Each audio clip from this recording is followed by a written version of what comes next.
Yaurana et Nakoto, derrière son parfum unique, la vanille polynésienne porte une histoire, un savoir-faire et surtout une économie exigeante, précieuse. Elle reste l'un des symboles historiques du Fénois avec la vanille de Tahiti. Parlons-en avec Leïsa Vangé, directrice de l'établissement Vanille de Tahiti Yarana, Yarana. et Gilles Tefaatao, président de l'association interprofessionnelle de la vanille de Tahiti Yarana. Yorana. Aujourd'hui, on dresse un état des lieux de la filière de la vanille, de la liane jusqu'aux marchés internationaux. C'est notre sujet du jour dans Manava, votre émission Infoservice.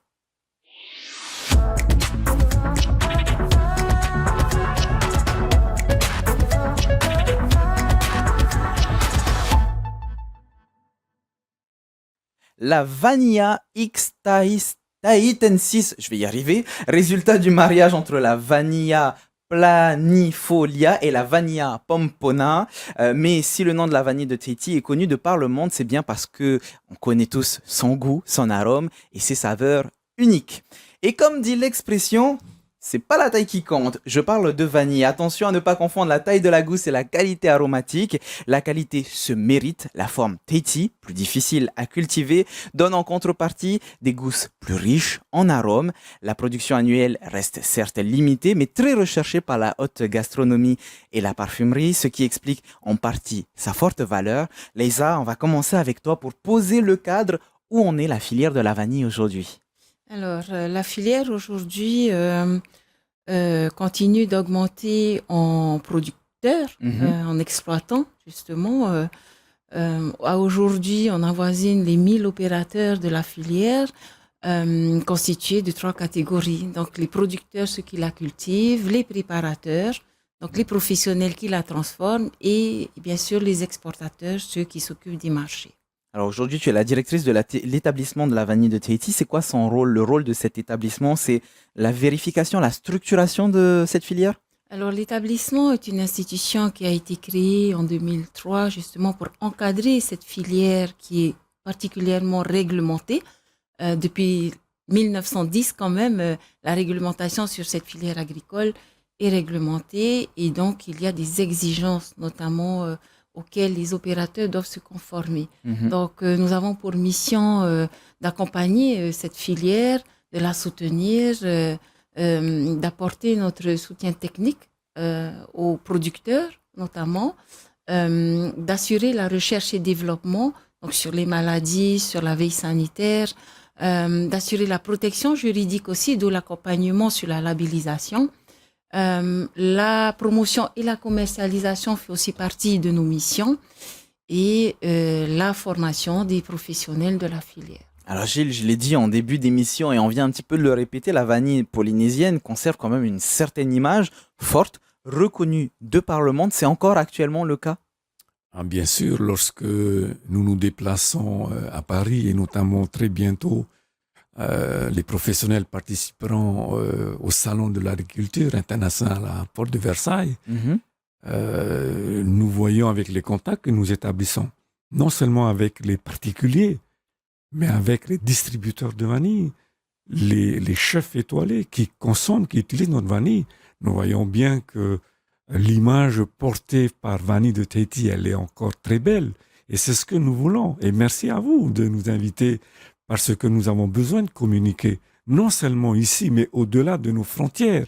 Bien sûr, en France, et cela, avant nous, mais il y a des professionnels qui l'ont fait, mais toujours miser sur la qualité. Et c'est la conclusion que je tire après quelques années d'expérience dans la filière, c'est que nous avons un prix qui est quand même élevé au prix du kilo de la vanille par rapport à la Madagascar.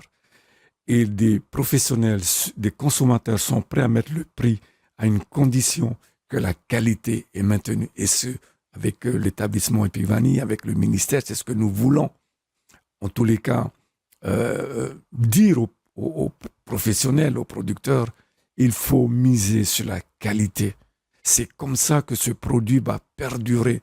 Ne faisons pas l'erreur d'autres filières comme dans la perle où on a une perle qui est reconnue mondialement et que, aujourd'hui, on a vu ce qui s'est passé. Donc, nous essayons de maintenir cette image, cette belle image de la vanille du Tahiti qui fait rêver, qui invite au voyage.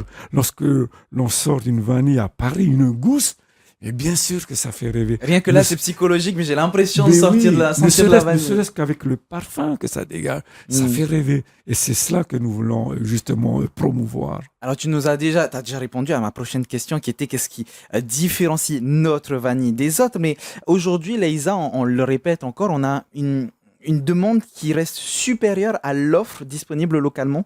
Oui, jusqu'à aujourd'hui, nous n'atteignons pas donc la demande du marché international, donc on n'a pas de souci de marché, Mhm. mais encore faut-il qu'on augmente notre production. Donc, finalement, le message à travers ce genre d'émission, quand on parle de la vanille, c'est bien sûr de promouvoir la vanille, mais ça serait d'inviter des personnes à s'investir dans la filière. Oui, bien sûr, on est preneur de toute personne qui souhaite se lancer dans l'exploitation de la culture de la vanille, pas, pas, pas pour augmenter forcément cette production, mais surtout pour augmenter une production de qualité. Préserver la qualité, finalement. Exactement. On favorise plus la qualité que la quantité. Hmm. Certes, on a besoin d'augmenter cette production, mais on a surtout un gros intérêt à préserver cette qualité. Alors, c'est important à souligner. Je traduis entre guillemets que ça sert à rien de vouloir s'investir juste pour s'y investir. Il faut s'y Oui. investir pour respecter cette qualité. Exactement. Et pour atteindre cette qualité, concrètement, ça se cultive comment, Gilles, la vanille, depuis la plantation jusqu'à la récolte? Est-ce que c'est complexe? Comment est-ce que c'est complexe, justement? Tu peux nous décrire? C'est pas complexe, mais ça demande de l'attention. Mhm. Je disais, on parlait de production. Avant l'installation du CEP, nos Tupuna, nos anciens, produisaient 1000 tonnes de vanille mûre, 1000 tonnes, avec une préparation de 300 tonnes exportées. Aujourd'hui, on atteint une trentaine de tonnes par an.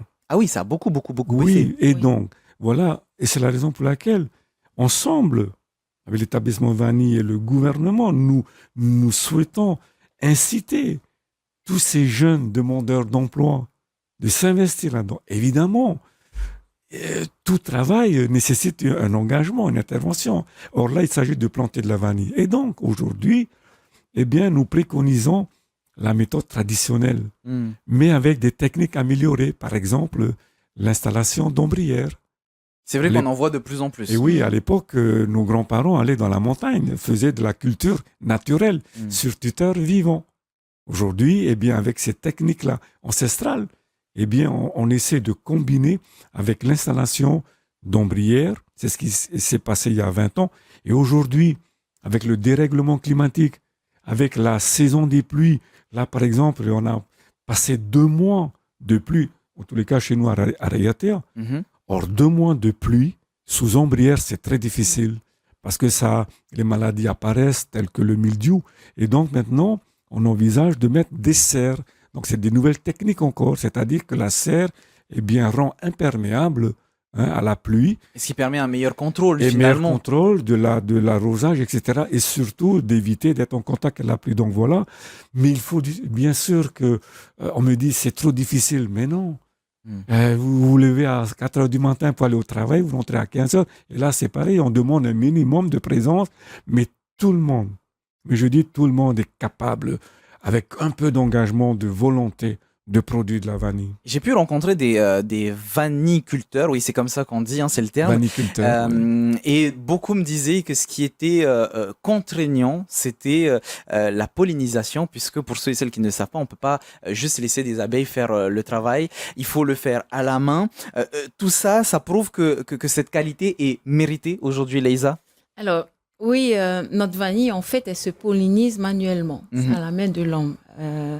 La qualité, elle est effectivement à la base à la récolte, hein, la production à la récolte. À partir du moment où la vanille, elle se récolte, la note, elle se récolte à pleine maturité. C'est-à-dire qu'elle est, elle est déhiscente. Donc, du coup, à ce moment-là, elle aura développé toutes ses propriétés aromatiques. Ensuite, on passe à l'étape de la transformation. Donc, le moment justement où sa qualité est en jeu. Pourquoi? Parce qu'il faut une bonne préparation. il faut avoir respecté toutes les étapes du processus de séchage.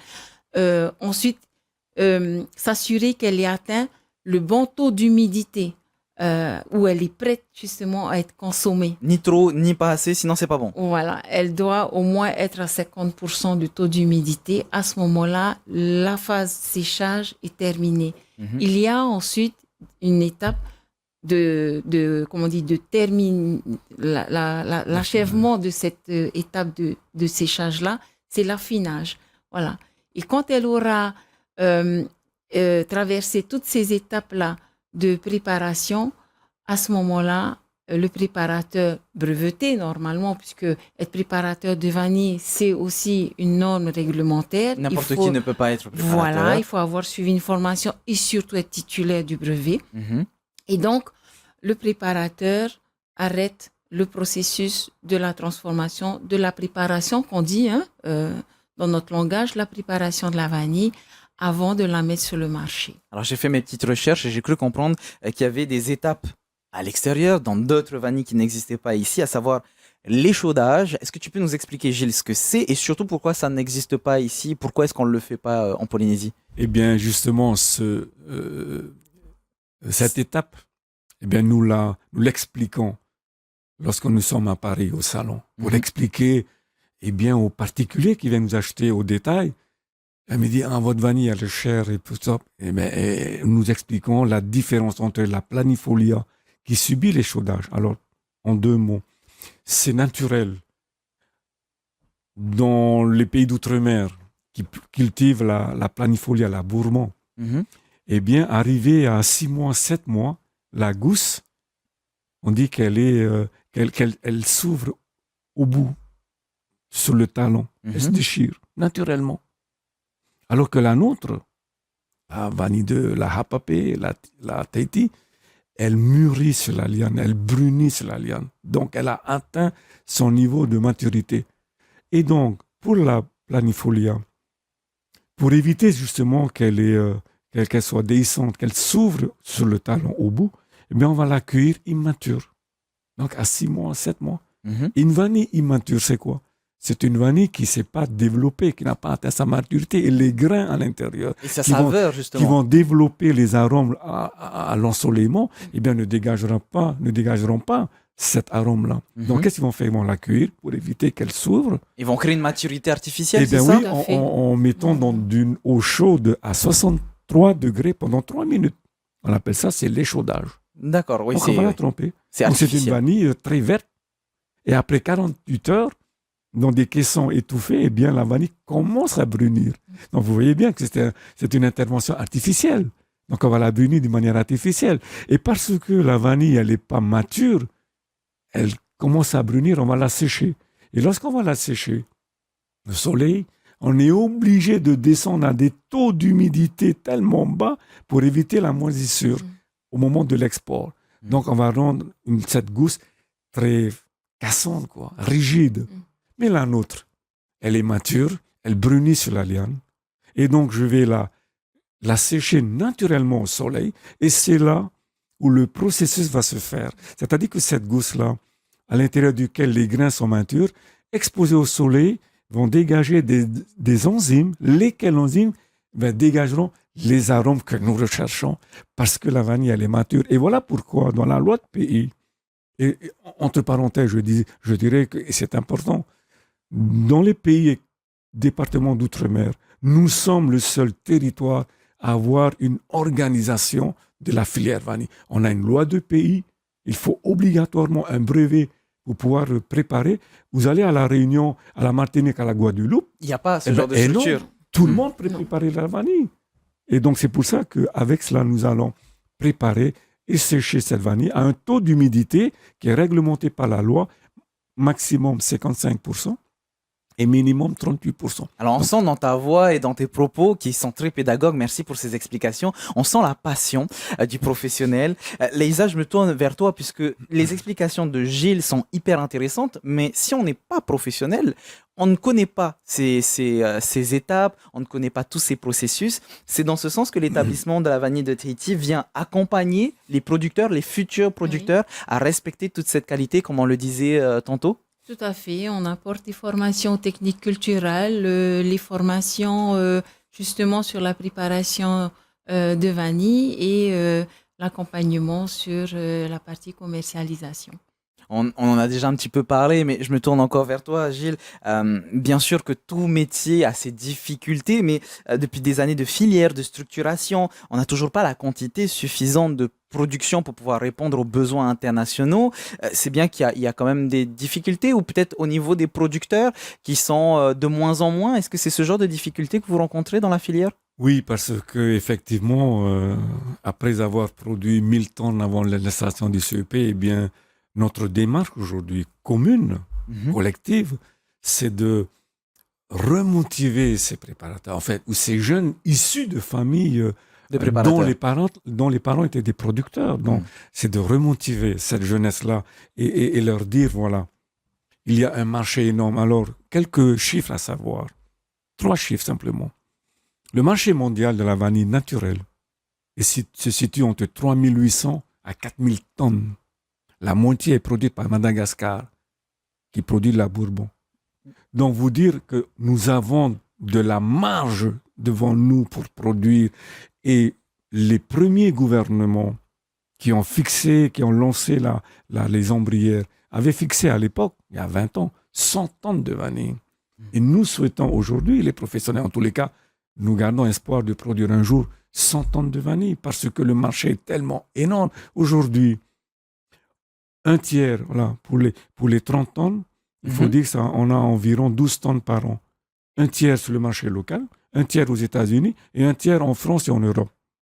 Mais on n'a encore pas touché les pays asiatiques, le Japon, la Chine, Corée du Sud, le Canada. Donc, vous voyez, on peut faire des salons, mais aller proposer quoi? Et donc, c'est pour ça que la démarche, c'est d'abord leur dire, il faut produire localement, la Alors, qualité. ce Et qui est après, important. le marché s'ouvrira à nous. De toute manière, les marchés s'ouvriront à nous. Gilles, c'est super important ce que tu dis, puisque là, on parle d'export, on parle aussi de possibilités. Mais Leïsa, c'est important de pouvoir préciser que l'appât du gain ne doit pas être le principal vecteur de production, puisque ça peut pousser des gens à se précipiter, mal évaluer les difficultés et finalement abandonner et donc donner, on va dire, de faux espoirs pour la filière. Oui, et surtout risquer de détériorer la qualité de la vanille parce que ce qui est important quand même de savoir, c'est qu'on est sur un produit d'exception Mm. et que la renommée de notre qualité, cette reconnaissance-là, qui est d'ailleurs à aujourd'hui reconnue mondialement, nous permet de rester sur ce positionnement de haut de gamme.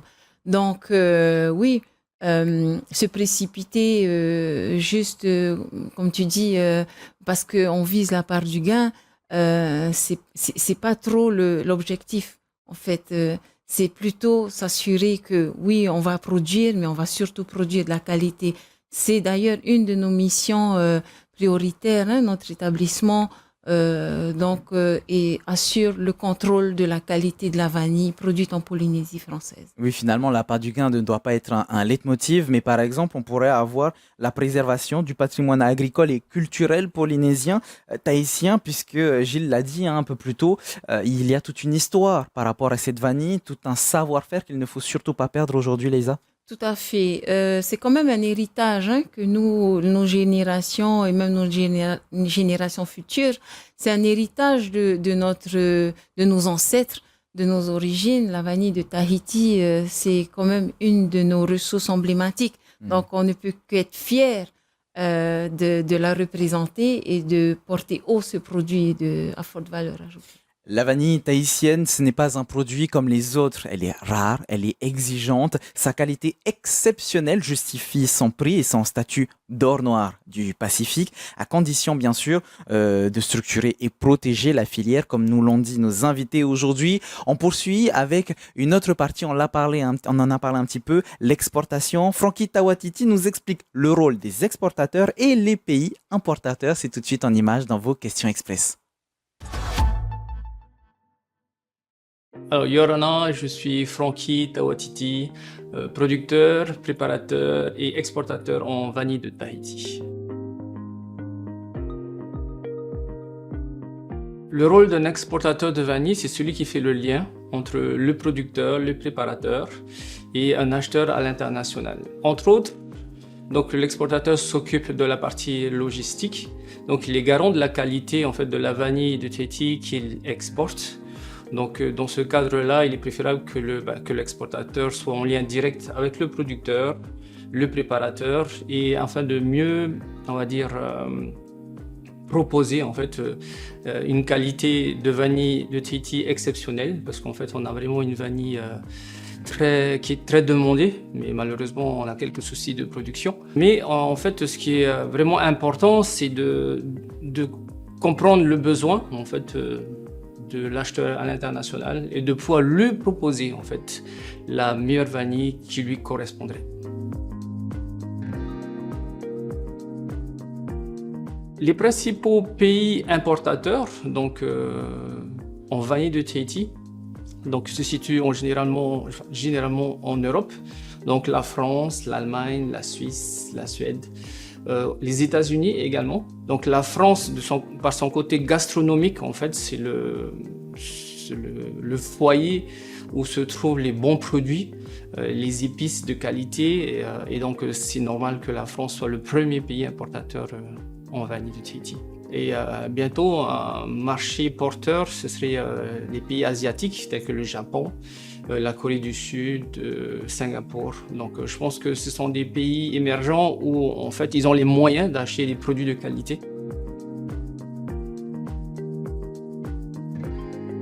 Un des principaux défis en fait pas uniquement pour l'exportateur, mais pour la filière, hein.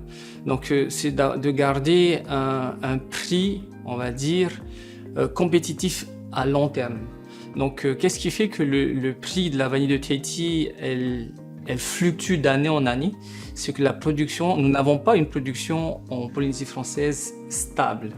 Et de plus, nous n'avons pas une production suffisante pour pouvoir satisfaire en fait donc les principaux clients, les chefs gastronomiques.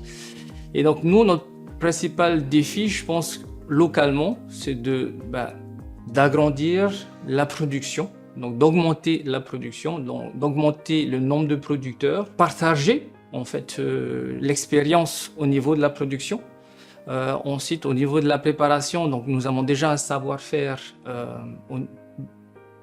de la préparation pour avoir une vanille de qualité. Donc là aussi, donc il y a une formation pour être préparateur. Mais je pense que la filière vanille, elle a besoin de se souder, de se fédérer, de travailler ensemble, que chaque acteur, le producteur, le préparateur et l'exportateur, en fait, ait une vision d'ensemble de la filière et de l'exportation. C'est habituel, on termine avec les meilleurs sites internet et on va le faire assez rapidement, vous allez comprendre pourquoi. On va déjà commencer avec vanilledetahiti.com, le site de l'établissement Vanille de Tahiti qui s'occupe de l'organisation de la filière avec plusieurs pôles de compétences, pôle production, pôle de recherche, pôle développement. Au-delà de ça, vous avez plusieurs textes sur l'origine de la vanille, sa culture, sa préparation, les contrôles qualité ou encore la réglementation. Et vous avez la page Facebook de l'association interprofessionnelle de la vanille de Tahiti. Vous avez toute l'actualité finalement de l'association et même autour de la vanille de Tahiti. Justement, très prochainement, on parlera bientôt de label, me semble-t-il. Et justement, on se tourne vers toi, Gilles, puisque cette demande de labellisation, c'est une demande portée par les professionnels. Oui, alors c'est un dossier qui a été porté déjà en 2017 par l'ancienne équipe que je salue, Guy Tawatiti, qui a porté ce projet-là, soutenu bien sûr par l'établissement Vanille de Tahiti, sur la priorité de protéger le label Vanille de Tahiti. Pourquoi c'est si important de protéger ce label Vanille de Tahiti? Parce que d'autres pays, pour ne citer que la Papouasie-Nouvelle-Guinée, l'Indonésie, Thaïlande, produisent la même vanille que nous, la même variété, la Taishan 6. Alors vous imaginez que demain, ils déposent avant nous le brevet, le label. Ah, potentiellement, c'est-à-dire que dans ces pays, je vais acheter de la vanille qui sera nommée vanille de Tahiti, mais qui ne sera pas de Tahiti. Eh bien oui, lorsque vous allez, un acheteur, un consommateur achète la vanille produite en Papouasie-Nouvelle-Guinée. C'est marqué sur le sachet Taishan Vanilla.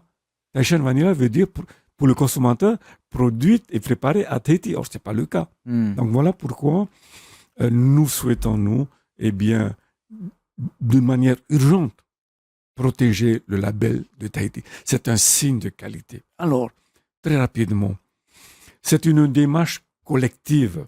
Cela veut dire que Vanille de Tahiti n'appartiendra pas à une société privée. Ça appartiendra aux Fénois, à tous ceux et celles qui demain produiront de la vanille. Donc ce label-là nous appartient.